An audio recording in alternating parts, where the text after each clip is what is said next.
नमस्कार आप सभी को स्वागत है चैनल कॉम्प्लेक्स केमिस्ट्री में। और सिलेबस पूरा खत्म कर लिया है, अच्छे से पढ़ाई कर ली है, अब रिवीजन की बारी है। अब की बार 95 पार में एक वीडियो जहां पे हम आपको ये सिखाएंगे कि बोर्ड की कॉपीज में मार्किंग कैसे मिलती है। देखिए, जो भी चेकर हैं आपके, जो कॉपी चेक करने जा रहे हैं, उनको मिलती है एक आंसर शीट और उसमें मार्क डिस्ट्रीब्यूशन कैसे होता है, कैसे उनको कॉपी चेक करने के इंस्ट्रक्शन होते हैं, वो आपको हम बता रहे हैं।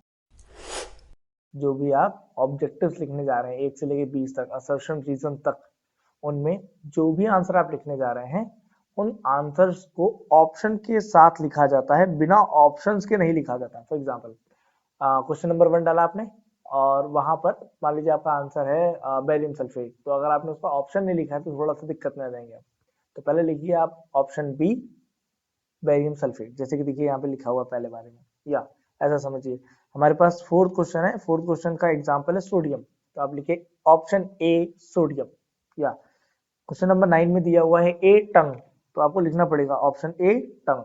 उसी के बाद ऐसे बहुत सारे हमारे पास दिए हुए हैं क्वेश्चंस। वैसे ही हमारे पास जैसे मान लीजिए 17, 18, 19, 20, तो इसमें भी आपको A B C D assertion reason उसमें दिया रहता है कि ए वाला क्या है, that assertion and reason both are correct and assertion is a correct explanation, reason is a correct explanation of assertion. ये पूरा आपको वहां पे लिखना पड़ेगा। तो ऑप्शंस के साथ जो उसका कंटेंट है वो भी लिखना पड़ता है। ये रही ऑब्जेक्टिव्स की।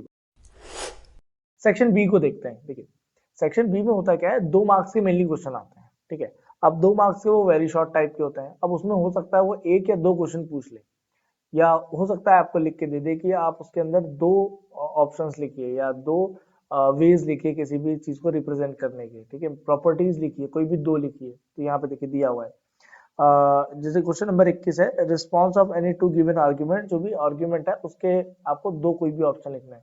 तो कोई भी केमिकल रिएक्शन कब होती है, जब इवोल्यूशन ऑफ गैस हो, चेंज इन कलर हो, टेम्परेचर का चेंज हो, बहुत कुछ ऐसा दिया रहता है।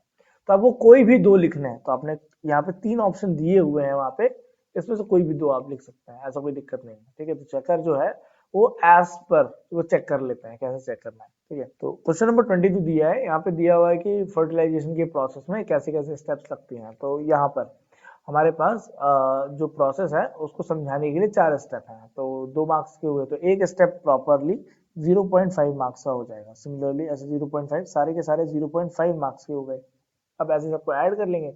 मान लीजिए किसी ने 3 ही स्टेप लिख पाया बच्चे ने, तो उसको 1.5 मार्क्स दिया जाएगा, पूरा मार्क्स नहीं मिलेगा। ऐसे ही आपके पास जैसे एक ही क्वेश्चन में 4 क्वेश्चन पूछ लिया गया, जैसे क्वेश्चन नंबर 3 है, इसमें 4 क्वेश्चन पूछे हैं, तो ईच क्वेश्चन है 0.5 मार्क्स। ठीक है, और उसके अकॉर्डिंगली नंबर मिलेंगे। देखिए, आपको ना हमेशा कीवर्ड्स लिखने होता है। हमेशा आप क्या यूज करेंगे, कीवर्ड्स यूज करेंगे। कीवर्ड्स क्यों यूज किया जाता है, यहाँ समझिए। कीवर्ड्स इसलिए यूज किए जाते हैं क्योंकि आपको ना बहुत एलोबरेटेड फॉर्म में हर कुछ नहीं लिखना होता है। जो हमको आंसर की मिलती है चक्कर को चेक करने के लिए, उसमें कीवर्ड्स का बहुत इंपॉर्टेंट रोल होता है। तो जो कीवर्ड्स है वो उनको देखता है और उनको देख के चक्कर देता है। ठीक है, सो बात यह है, कीवर्ड जो है वो मेन आंसर होता है। वो बहुत बड़ा लेंदी थ्योरी पढ़ने के लिए वहां नहीं बैठे हैं, उनको मेन कीवर्ड चाहिए। आपसे एक क्वेश्चन पूछा है, उसका एक एग्जैक्ट आंसर है, साइंस है ये, एक एग्जैक्ट आंसर है, वो आप लिख दीजिए, वो कीवर्ड चाहिए होता है। ठीक है, चलिए। तो ऐसे हमारे पास दिया organ of storage, urinary bladder, urethra. आप बहुत बड़ी थ्योरी नहीं लिखिए, सिर्फ ये भी लिख के आएंगे ना तो मार्क्स आपको मिल जाएंगे। तो बहुत ज्यादा बड़ी थ्योरी नहीं लिखनी है, आप एक कीवर्ड लिखिए, जो मेन आंसर है वो लिखिए। वो लिख के भी अगर आप हट जाएंगे तो आपको मार्क्स मिलेंगे, चक्कर जो है वो आपको मार्क्स देंगे। ठीक है, चलिए। यही यही हमारे पास इसी में दिया हुआ है आगे।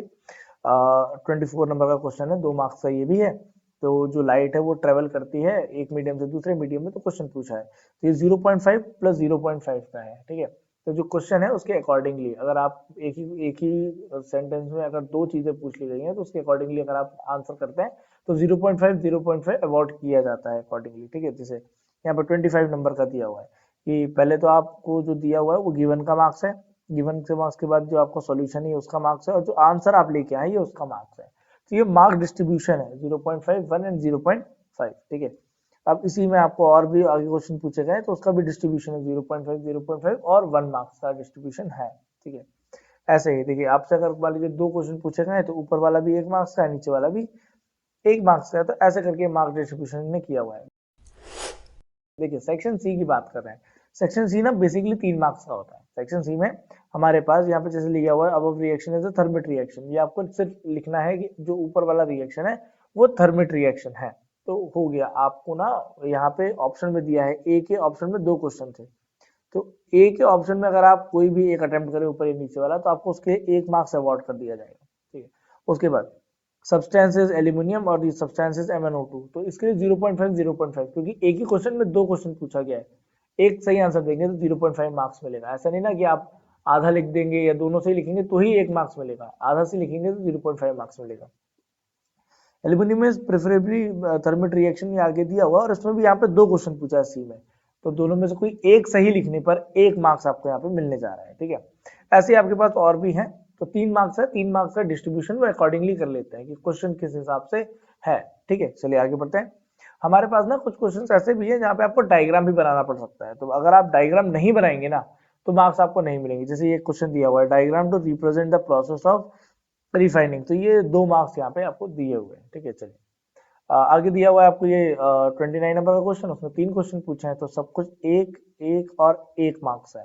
सिमिलरली 30 वाला है तो 30 वाले में भी फर्स्ट सेकंड ऐसा करके जो भी दिया हुआ है, तो यहाँ पे जो क्वेश्चन है तो वो क्वेश्चन जैसे 3 मार्क्स का टोटल उसकी मार्किंग है, तो वो पहले वाले का 0.5, फिर 0.5, देन 0.5, देन 0.5 ये आ गया, और पहले वाला जो है वो 1 मार्क्स का था। तो दैट आपके पास 4-5 क्वेश्चन पूछे, अकॉर्डिंगली उसके मार्क्स वहां पे डिस्ट्रीब्यूट कर दिए गए हैं, ठीक है।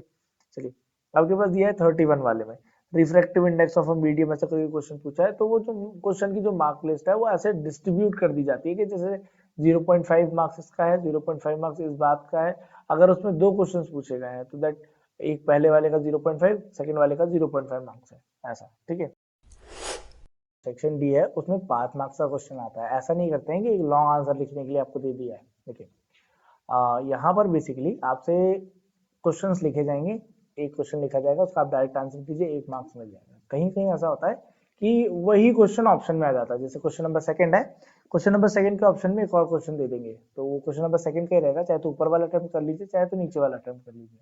और इसी में वो हो सकता है 2 मार्क्स का भी हो सकता है वो 1 मार्क्स का भी हो, ठीक है। तो कभी कभी डिस्ट्रीब्यूट करके दिखा भी देते हैं वहाँ पे, और कभी कभी नहीं भी करते हैं। तो बेसिकली ये लॉन्ग आंसर टाइप है, लेकिन इसमें बहुत ज्यादा एलोबरेटेड फॉर्म में कुछ पूछा नहीं जाता है, बहुत सारे क्वेश्चन पूछ लिए जाते हैं जिसमें से कि आपको 1-1 2-2 मार्क्स के रहते हैं, ठीक है। चलिए सेक्शन ई में ना डेटाबेस या केस बेस्ड स्टडी के क्वेश्चंस होते हैं, और उसमें भी क्या होता है कि एक केस स्टडी दे देंगे, उसको आपको पढ़ना पड़ेगा, पढ़ने के बाद उसमें आपके पास ढेर सारे ऐसे करके ऑप्शन दे देंगे, क्वेश्चन दे देंगे।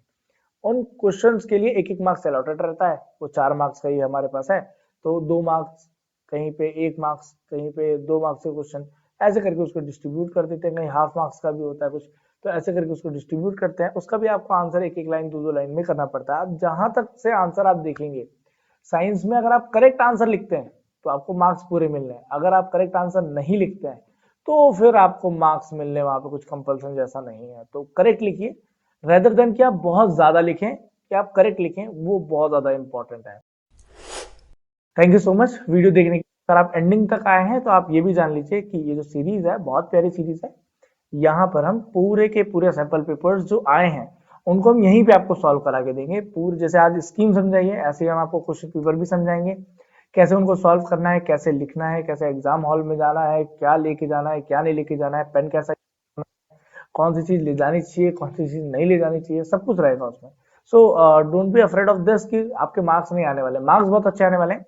अपने दोस्तों को शेयर कीजिए, सब्सक्राइब करवाइए चैनल, दैट बाकी लोग भी जाने चैनल के बारे में और उनको भी बेनिफिट मिले इससे। Thank you so much.